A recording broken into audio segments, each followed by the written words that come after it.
Hirsch. I'm Jim Carney, and this is EdCast, a program created and produced by educators for everyone interested in education. Since EdCast went on the air in 2007, one of our goals has been to present viewers with effective models for educating students. Today we'll be looking at an unusual model, a private school that charges no tuition. Storefront Academy Harlem has been in existence for nearly 50 years, serving a population of disadvantaged students. I'll be speaking with the school's executive director, Elisa Istueta, to examine why this school and its students continue to thrive. Later on in the program, I'll actually go to the school and talk with some of the people that work there, a parent, and the kids themselves. But now we begin with Linda and her guest in the studio.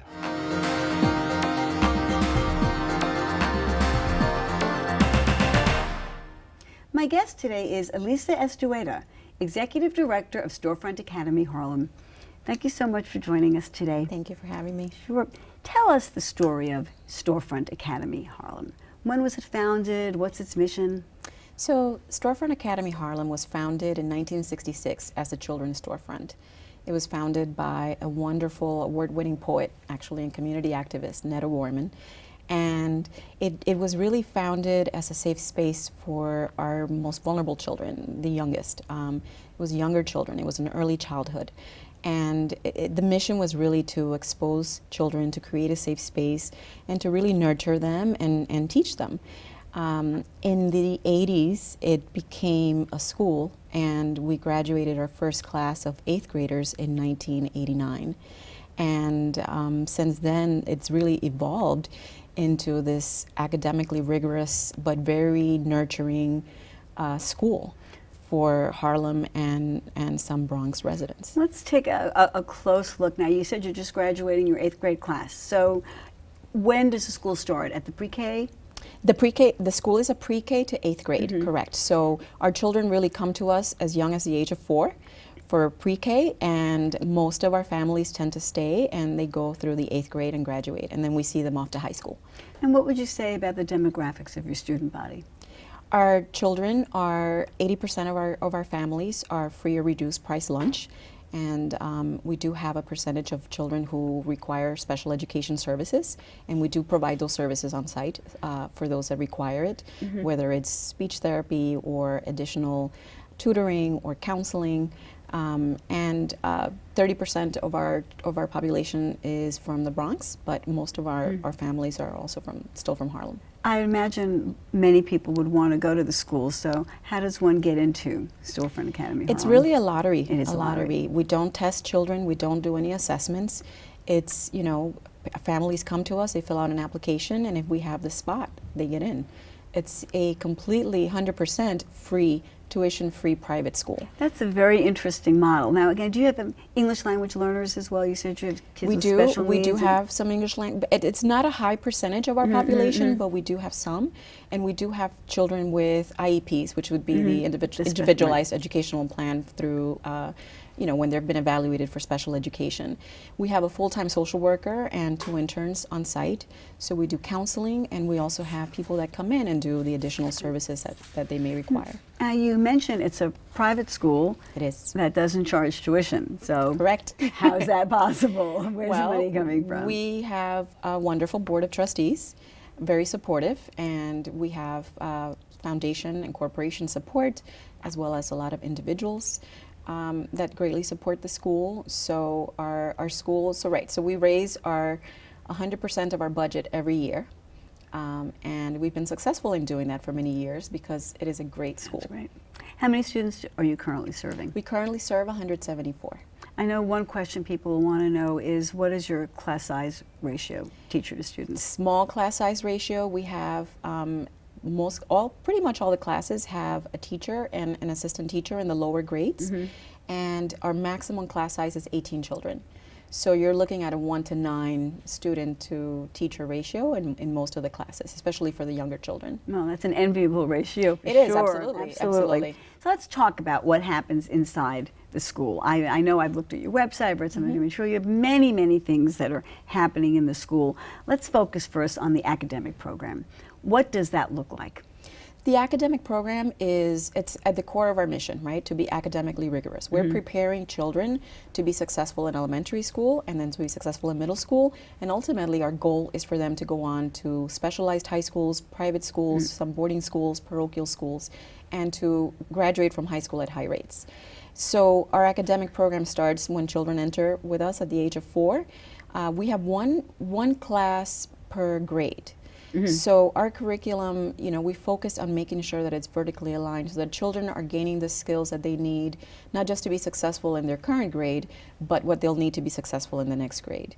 We don't do assessments like a New York City public school would, but our curriculum is aligned to the Common Core.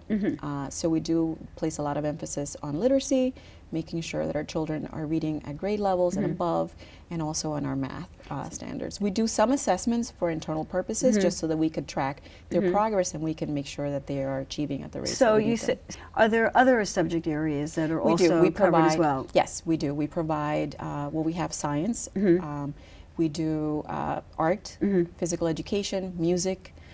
So all of our grades get all of our special subjects as well. I was taken by a phrase that you use. You say it's a strategically nurturing educational environment. That's correct. What does that mean exactly? Strategically nurturing, we focus on the whole child. Okay. So we understand that academics are important. For children to be successful, they need to be taught and they need to learn and they need to achieve. But we also need to be nurturing. We also need to think about their family. We also need to provide whatever wraparound services they may need for them to be successful. So the counseling piece is big. We do individual and group counseling for those that are mandated, that may need the service or as needed.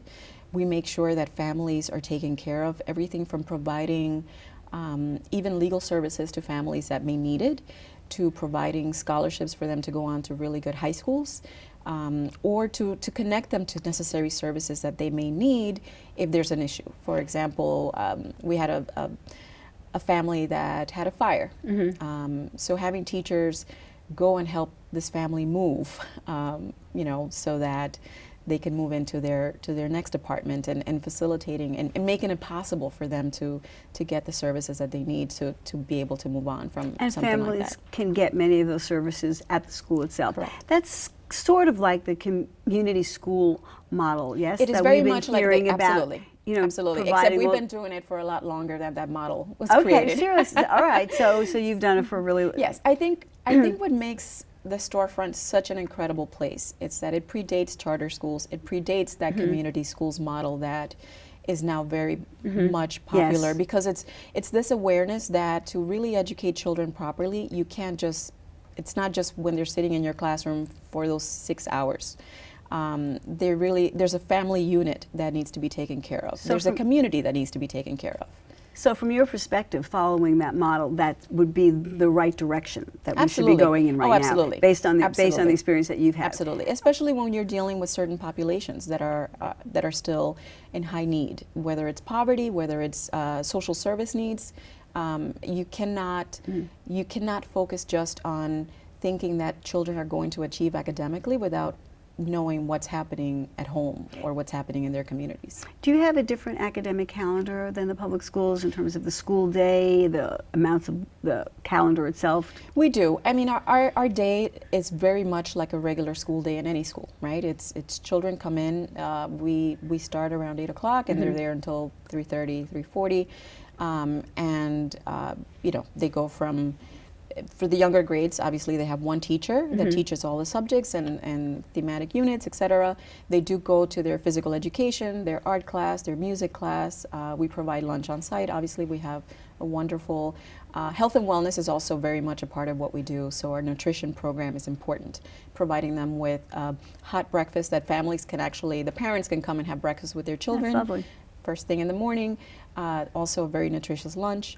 And then our teachers also get professional development. So we pretty much cover everything that, all schools. So you have a typical school day. It doesn't run a whole lot longer. No. Do you do anything special in the summers, or do students have a longer academic year in some way? We do. So in terms of when we have struggling learners, we do separate things or additional things. So we have an extended day program where we do provide additional support, academic support for some of our struggling learners, and those children can be there until 6 o'clock. And then we have a summer program that also can do that. So it's enrichment, it's academic support, it helps to prevent things like learning loss, which you know is a big issue for children, Yes. and it provides an additional academic support so that they can be successful the following school year. I noticed that you stress the need for physical education. That is something that is disappearing from Yes. many schools. Why do you feel that it's still really important? Well, it's important because it is part of the whole child, right? It's not just the emotional, the mental, but it's the physical aspects. Children need to move around during the day. That's the other piece. So we have structured recess after lunch. It's not just go and play. It's actually our physical education assistant teacher is out there. They have structured activities. They're having a great time, but everything is planned. And then they all have physical education where, and we also do fencing. Yeah, fencing as well? Yes. Okay. I want to talk for a minute about your faculty. It's no secret that retention of teachers in the New York City school system is very bad. I mean, teachers leave, they leave the charter schools as well, very big turnover. What has been your experience with retention of teachers and what you do in terms of making sure that teachers are happy at their job? Most of our teachers have master's degrees and are experienced teachers. We provide a very supportive environment for teachers.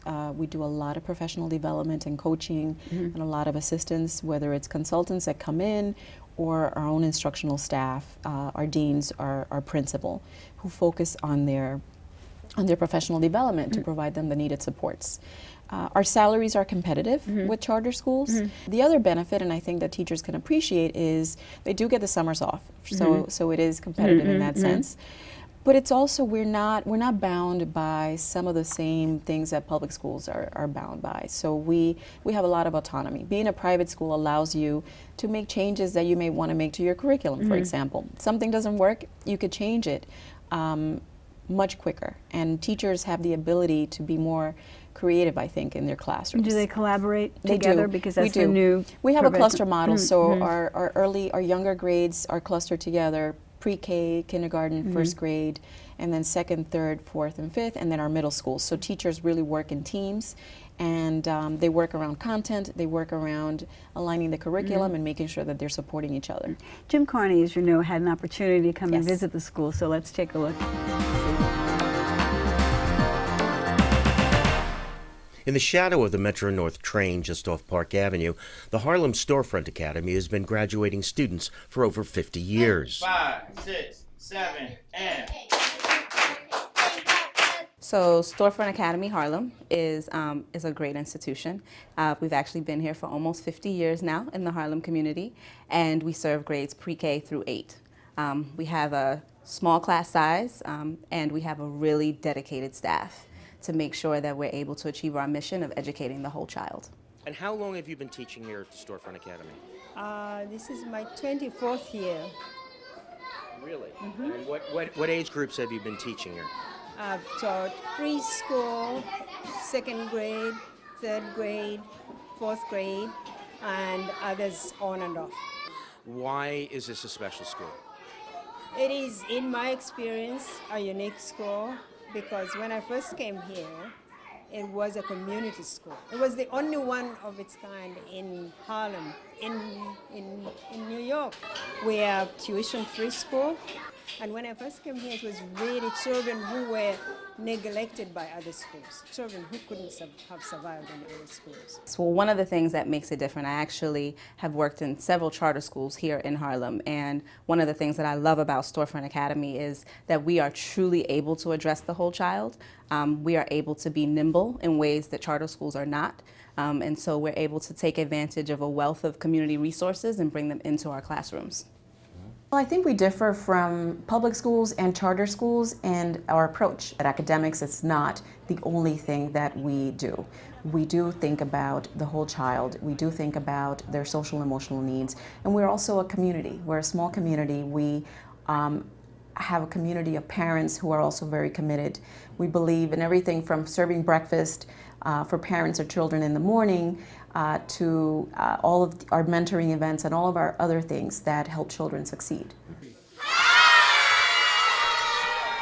Support for the school comes from a number of different sources, including celebrity chef Emeril Lagasse, who created the school menus and worked with students to decorate the lunchroom. You are the chef at school? I am. And you're a parent. Tell me a little bit about your child who's at school here. My daughter is Skylar, and she's in the 3rd grade. She's been here since kindergarten. The storefront is amazing.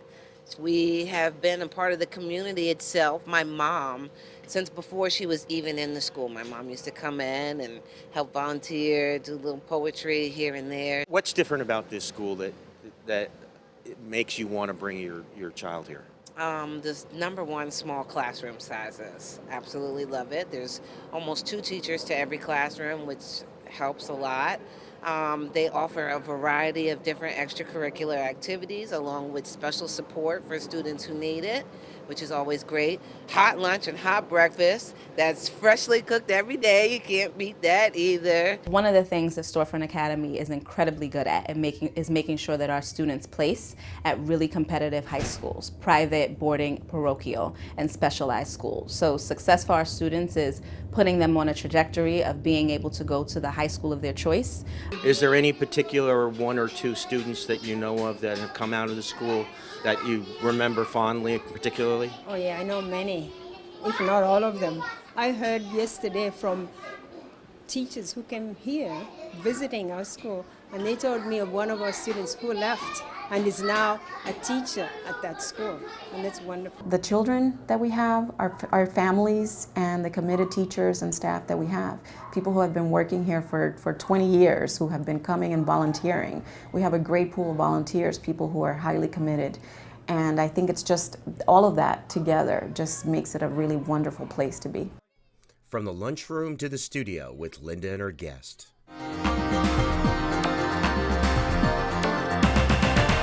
As you watch the video, what are some aspects that you want to make sure that we pay attention to?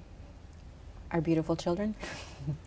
It just makes me very happy to see that. They are lovely. Yes. Well, I think it's one is having someone who's been on our staff for over 20 years. I think that's, and it's not unusual. We do have quite a few people who've been with the storefront for many years, and it's that level of commitment that I think makes a difference. Makes a difference for our children, makes a difference for the community, and for the kind of school that we have. And as you can see, it's a very engaged school. Children are very engaged in their activities. Those classrooms were the early childhood classrooms where they're doing center work, but it's a lot of hands-on work with all of the kids. And they're just having a great time. One of your pillars, I think, is this notion of a values-driven curriculum. Can you tell us what that means at Storefront?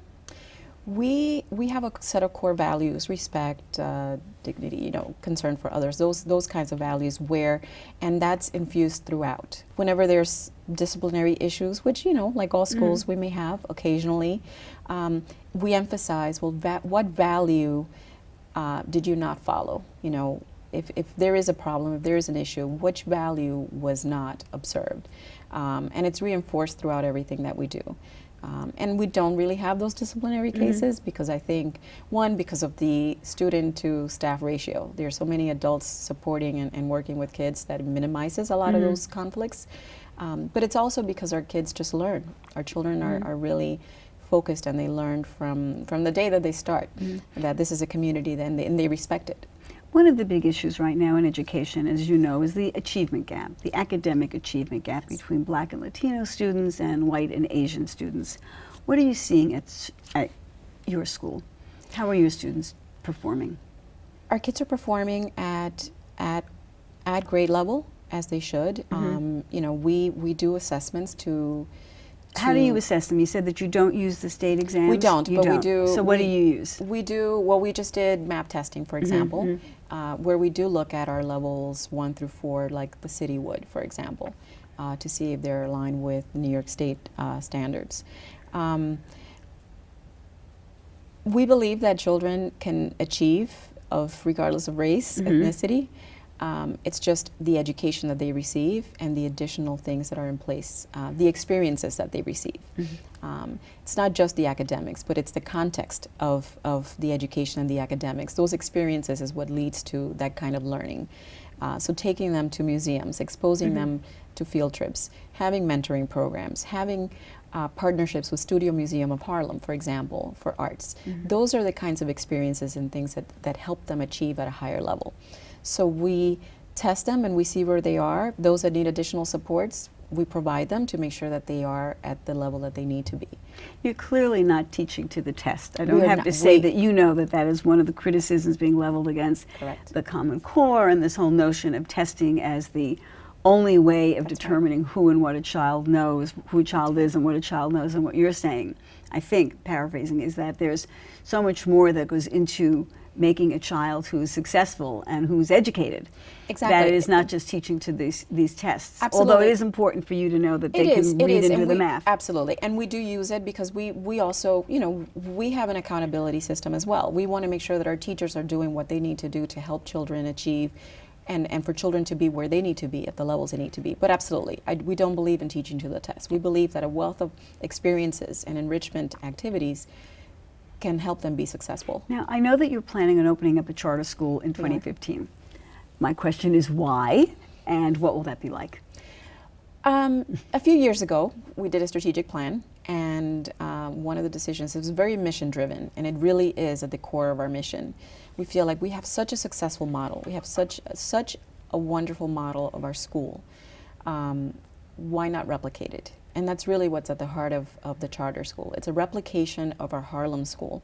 And we decided to do it in the South Bronx because we see, just like Harlem was in the 60s when the Children's Storefront was founded, it was a community that was vulnerable, that was in need. The South Bronx is still, even though the Bronx is definitely doing a lot better than it was years ago, like Harlem is, but the South Bronx especially is still very much in need of additional services and certainly good schools.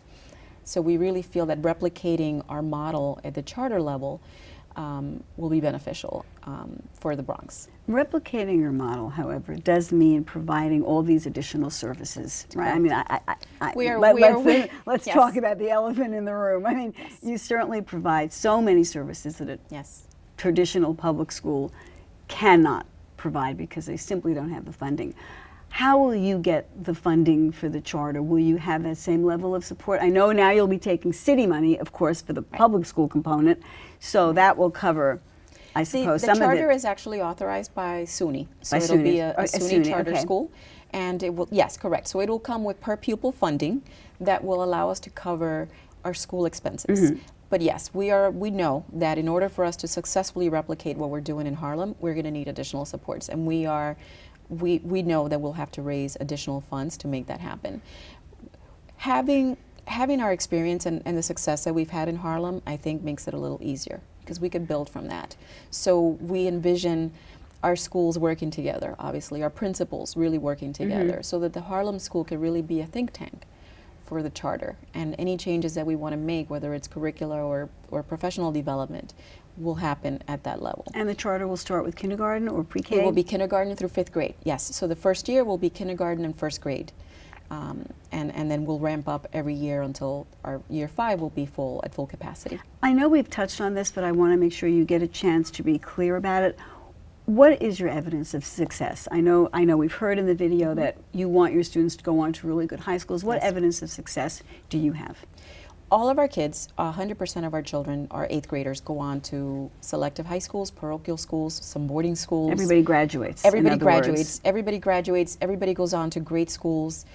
About 95, upwards of 95% graduate from high school, and we're also tracking them now at the college level. And how are they doing? They're doing great. I mean, we have students that are at NYU. We have students at, very good, we have students at very good selective high schools, and we have them going on to great colleges. Our evidence of success is making sure that our kids are, yes, graduating from high school, but that they are really successful individuals. We only have 1 minute left, so I want to ask you, if our viewers are listening, parents, I can hear them sighing, oh, I wish my school had these services or had this support. What do you think all schools can extrapolate from your experience, whether or not they have all this funding, or is that really the crucial part to replicate some of the success that your school has had? I think one of the key components is really partnering with families and not excluding them from the process, and having a more welcoming environment for parents and families, so that parents really feel that they're involved in the process and that they are part of their children's education. And a lot of schools, I think, they focus so much on the test and the academics that we're forgetting about the rest of the family. Thank you so much for joining us today. Elisa Istueta, Storefront Academy Harlem. The school sounds like it's really doing wonderful things. Thank you. Don't go away. We'll be right back with a special feature. We are revisiting one of our earlier programs.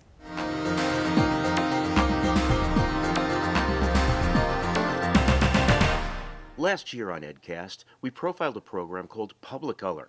I recently visited New Directions Middle School in the Claremont section of the Bronx to find out what they've been up to.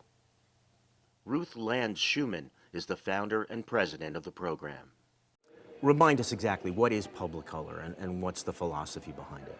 Well, it's a youth development organization that's 18 years old that focuses on engaging very high-risk, low-income students in their education through a continuum of long-term, intensive, design-based programs. We start with our gateway program, Paint Club, which teaches the marketable skill of commercial painting to middle and high school students, 4 afternoons a week and all day Saturday. I had an opportunity to see a number of middle schools in East Harlem, and I was appalled. I realized that there's a major disconnect between our high expectations from teachers and students and this disrespectful environment that we put them in. The reason why we're doing this is because we want to have a better environment for our school. Some people want their school in shape, and the reason why we're doing this is because before the school didn't have that much of an environment, and we just want to help out. Okay, what are you doing here? We paint. We paint the school, that's what we do. Why? To make the school look beautiful and exciting instead of, plain and white. I think many of them really appreciate the changed environment. And they believe, as we do, that if you change an environment, you change attitudes and behavior. Okay, so now we're gonna do a lot of cleanup. Now we're gonna start picking up the paper on the floor. Let's roll it. Here at site, I run Paint Club, and that's pretty much our after-school program here at Publicolor, where students who go to New Directions Middle School paint after school. On top of that, they learn how to network, how to socialize, how to pretty much take ownership of their surroundings, how to make friends, how to make friends, in the 6th grade, 7th grade. Like this is a culture and a community, so we teach a lot. We take pride in holding our kids to high standards, teaching them how to be leaders. Just a simple thing like how to take a large project, i.e. painting your school, and breaking it down into a logical sequence of smaller, aka doable projects. And kids tell us that they use this technique now when they're given a large homework assignment. This is fabulous. I started Publicolor when I was 11 years old. Publicolor painted my middle school, Our Lady of Mercy, on Fordham Road, and it became my second family. I love Publicolor. I live for this. I grew up in the program, so I know exactly what the kids are going through. I want them to pretty much experience the same experience that I felt. I want them to share the same memorable memories, the staff have shared with me. And, I see it as it's happening, and I just kind of want them to take everything from this program because it's a really great program. To find out more about Publicolor, visit their website at publicolor.org.